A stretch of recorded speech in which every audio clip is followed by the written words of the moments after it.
Hi everyone, well here I am, multitasking, face mask on, cup of coffee, and I'm contemplating. When I contemplate over something, no matter what, I always do it with devotions and a good cup of coffee. But here we're going to talk about how to disguise when we're trying to transition to our natural color of gray. Hats. It was a lifesaver for me. A few other tips, things like jewelry, statement pieces, anything that you can put on to take the attraction away from the top of your head, and a fun pair of dangling earrings. But one of the most important steps, I feel, lipstick and powder. Not a lot, just a little, but a bold lip does wonders for what's growing out on top of your head. Stay tuned and I'll share my tips with you. Hi everyone, welcome to my channel. Thanks for stopping in. I had quite a few comments, really positive comments on the video I did about going gray. And if you are new and you haven't visited that particular video, I will link it below. And it really made me feel really good after posting that video, because I realized, you know what, there are a lot of women who are out there right now, as we're speaking, contemplating going gray or bringing their hair to their natural color. There's a whole lot of us that end up dyeing our hair throughout the years, and then we just get to the point where we're tired of it. It has been a harsh process on our hair, depending on what we've been using as far as bleach or hair dye or stripping it down, and your hair just needs a break. You just get to that age, and I'm not going to name the age because it could be for many, some who are in their mid-30s, 40s, 50s, and then some. And you just decide, you know what, I've just had enough and I want to do it. But you just don't know how to go about doing it and how to get through the nasty, awful, what I would consider really not so pretty phase, to put it mildly. And you just have a lot of questions. So, making that video and posting it with the great response that I got from several people, I'm just really want to encourage people who are on this adventure to going gray, to just keep doing it and just do it for yourself and then make the decision. It is just not for me. It's not what I want right now.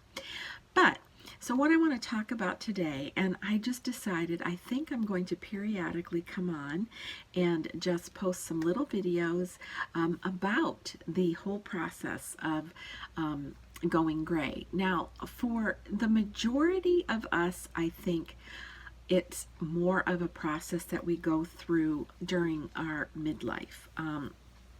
I think some of us are gearing towards the retirement age. We're not going to be out in the quote-unquote public eye, or even if we are and we're still working, that, we just are tired of the process. And I think that's where I was. I was just tired of the process. And as I mentioned in the last videos, those really difficult grays that seem squirrely and twirly and whirly and have a mind of their own, that just no longer want to accept hair dye. And it just got to where, okay, I used to be able to just do my roots every 6 weeks, and then after a while, then it was like, oh, I got to do these 5 weeks and 4 weeks, and within less than 2.5 weeks, ooh, there's the grays. So no matter where you're at in the process, or if you're quote unquote contemplating the process, that right there is the first step. Because I think if you contemplate the process for a long period, even if I'm talking a year or two, then at least when you get to that, gut-wrenching place and you've contemplated it long enough, then you're really willing to just either go cold turkey and go for it and do it, or graduate into it, or do a little drastic thing like I did and just cut it off and just let it grow. Now, I don't recommend that for everyone, because that in and of itself can be very shocking and very harsh, especially if you're a person who has never worn your hair short. So yeah, don't recommend that. But if you're interested, I'll link that other video below. And I'm going to talk to you today about how to get through the rough stages of going gray. I just thought, that's what helped me, is trying to figure out how I can get through. And I'm just going to say it, the ugly stage. It's just, it's there. It's there, girls. It's there. There's just no hiding it. It's there. So let's do what is the obvious. And the obvious, of course, are hats. Now, I live in the South. And when I started the process, I was living in the South, so I didn't necessarily have to have a full-blown hat on. But as I had mentioned, I had gone from a little bit longer, this length, to shorter, graduated up shorter, and then really to pixie it. So this hat, and you can find all kinds of hats like this because they're cute, they're comfortable, they can kind of serve as a headband if you're going to try to grow it out with, longer hair. But even when my hair was in a pixie, just to wear this, just look at, is it hiding this? No. Is it hiding anything in the back? No. But what it's doing, it's putting the focus on the hat and not so much just on the bare roots growing out. So you've got a little bit of a band up here, and if that's where you're starting to come out, then a hat works great. So I relied on these types of hats, and I have another cute little one that's striped, and I wore them a lot. And sometimes just brush my little hair back, and I just had the little, and it's just like I said, you have to kind of camouflage. So you want to take the focus off of the ugly, which is the growth, and put it on the hat. So this worked really good. Now, when it got to the point where my grays were really coming in full force, then there was a need for a full-fledged hat. And you know what? Hats are cute, and everybody wears them, and I don't even care if they don't wear them. But this, especially with short hair, yes, this saved me a lot, and it just covered a multitude of what I would call sinful growing out. It just helped. So hats, whatever kind of hat, and you can go with these big floppy brimmed hats right there, but just to go to the grocery store, I never was really comfortable in a big brimmed hat. But they've got some smaller ones that have little brims on them, and I get it. Hats, it's hot here in the summer, and hats are, a little bit constricting when it comes to the heat. But these type, whatever you call them, sun blockers or whatever, they're great. They're great. And I did wear these a lot. And even if I had to, run out, I could just, poof my hair up, a little hairspray, put one of those things on, and it just didn't seem as bad. Okay. And that's the key. It didn't seem as bad to me. So if I thought it didn't seem as bad and it looked better than just going out with just that half growth out, coming out, yeah, no. And, the next thing I want to talk about is, taking away a distraction from this, your face, your hair. And sometimes statement earrings. Now, these are not statement earrings, and I had short hair, and so I did have longer dangling earrings that I would wear, because I think that when you do put on a bigger pair of earrings, and these are just what I have on today, it just detracts from maybe what's going on here. And the person or people who are looking at you may be drawn to more of the earrings, and then there's less focus on this. Now, do they still go back and notice, oh boy, she's trying to grow her grays out? Okay, it could be. You can't read people's minds and their thoughts, so who cares? But for you to go out, put on a nice pair of earrings, and it's just a detraction. And I always felt like it looked better. And it was during the time where, I was getting dressed and going out and fixing my hair and doing makeup. And, I'm in between this growing out stage, and maybe we're going to dinner or something. And so I'm not going to go out to dinner for an evening and wear this.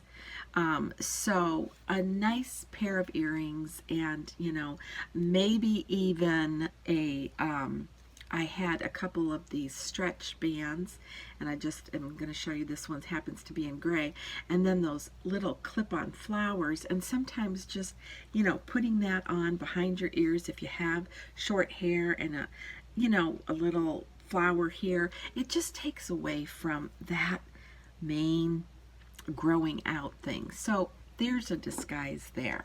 And then basically, because I had such short hair, I could never hide it in a ponytail. I couldn't put it up. I couldn't do that. Now, I have noticed, I've seen several women who are growing their hair out, and they have longer hair, and they're just kind of going the cold turkey and just letting it come out. But wearing their hair up and teased a little, it does hide a lot of that growth. But these are some of the things that I did just to kind of hide that growth. And with short hair at the time, when I had the short hair and I kind of had a little asymmetrical, I just tried to tease over this top portion, and then just kind of smoosh it together a bit, and then hairspray it. I know, you got to do what you got to do. Another tip is again, taking the focus off of the direct, okay, you feel like everybody's looking at your roots. And trust me, they're not. Now, there might be a few people out there who are like contemplating wanting to do it, and then they look at your hair, and you might just be in that growing out ugly stage, and they're like, oh my gosh, no way. But you're halfway there. So you keep on going. So pick a pretty necklace, something that takes the focus off of you. I have these long chains and necklaces, and I'll show them to you. As you can see, it takes the focus off of your face and your hair. And so wearing, some pretty statement pieces that were longer and not so much grouped around my neck, or dangling earrings, I just felt like it would detract the focus like directly away. Now, is it true? I don't know. But did it give me some ease to go out better and feel like I was, somewhat put together? Yes. Yes, it did. It made me feel better, and I thought that it just was a detraction. And I'm not sure if it was a detraction. I know I've had compliments on my necklaces before, and I just think if you do it for yourself, and if it makes you feel like, okay, I feel like I can do this, then do it. Whatever it takes to get through the process, do it. And the last but absolute most important, I think, and I don't want to say that this in a negative way, because if you're not accustomed to wearing makeup, then this last step that I feel is one of the most important steps is not going to matter to you. But if you are accustomed to wearing makeup or going out with powder makeup and mascara and stuff, I say something Now, I know it's kind of crazy, but really something more bold on your lips and your face put together, I think, does several things. Number one, it makes you feel good. Number two, you're going through a process of changing, transforming your hair to its natural color at the age that you're at. And that in and of itself is a huge transformation.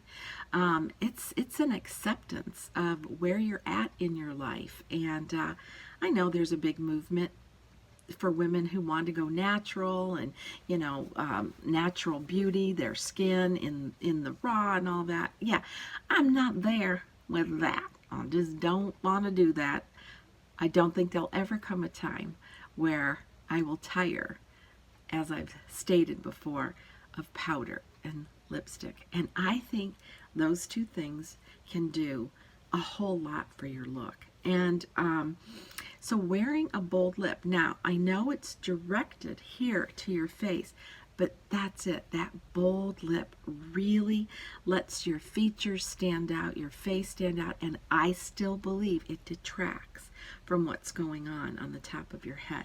And so today, I wanted to share those few things with you. And like I said, if you're not used to wearing makeup and it's never been a part of you, then ignore that last step. But if you are, then maybe consider during this process going just a step further, a little bit bolder. Not meaning packing things on, but a little bit deeper in color. And this is a pretty color by NARS. It's called Damned. I wore this a lot during my transition phase, a lot. I pretty much wore a lot in a bold color on my lip. And so today I'm going to share with you what I have on my face. And it's basic. It's maybe 6 little items. I have the Bye Bye foundation. This is the full coverage moisturizer, and I really like this. And I want to tell you, and I am not lying, that's all I used. That's it. So basic. I washed and moisturized my face and did all, my normal routine, and then that much that I put on with, right here, my makeup brush. This is a Bobbi Brown full coverage face brush, and I'm telling you, that's all I did. It gives me the coverage I want, and it's great. I did have to go in and touch up with my NARS. Here it is. It's my concealer, because I have a couple of little breakouts because I did a deep cleansing mask, and when I do that, sometimes I get, my pores purge, and so I had a couple little breakouts, so I just covered that up, and then I went directly in with my Chanel Alizane blush. It's a favorite blush. I used it all last year, and if I'm not mistaken, probably the year before, but I love this, especially during the fall. And then I went in with my powder, and the powder that I'm using is Hourglass. So I think right here, these two things right here alone, powder and lipstick, key to really making your face glow and taking away the attraction from that gray and just giving you that little bit of lift. And that's all it is. It's just a lift. And then I finished it off, and I also think that this is extremely important, and it doesn't have to be the brands that I'm using. It's just, these are what I have been using. This is my Chanel Plus Lumiere de Chanel. This is a highlighter, and even if you don't want to put powder on or a foundation, if you just rub this on with a brush, it gives your skin such a highlighted glow. Now, I use this on my cheeks and up on my forehead and down my nose a little, because I just think it just makes your skin glow. And that's what you want to do during this process. You want to look and find a way to get you through not focusing on the hair. And someone commented that, they're going through a lot of praying during this time just to get them through. And hey, if that's what works, it worked for me, then that's what you do. Because, it's gray hair. It's a color, and for so many years, it's just been taboo. And so now, this younger generation just came out and went, boom, look at me, I'm sporting gray. And I think a whole lot of us took a look at that and went, if I could get my grays to look like that, I'd be happy. So, anyway, so I think what I would like to do is to just come on periodically, and I encourage you, let me know how you're doing in the process, and because I want to encourage you, because I think you'll find that if you can get to that step where it's grown out, then I think you can really look at it and go, hey, I like it or I don't, and at least you tried. So until next time, oh wait, one more thing, sorry. On my last video, I did a mini house tour for fall. I mentioned these leaves, and I want to talk to you about these leaves because I said something that was incorrect. These leaves literally came from my front yard tree when I was living in Illinois. And as you can see, I did this one exactly in the state as they fell from the tree. But I said I waxed them. Well, there was a group of leaves that I have waxed before, but these particular leaves have been, I think it's called Mod Podge. I'll insert a picture.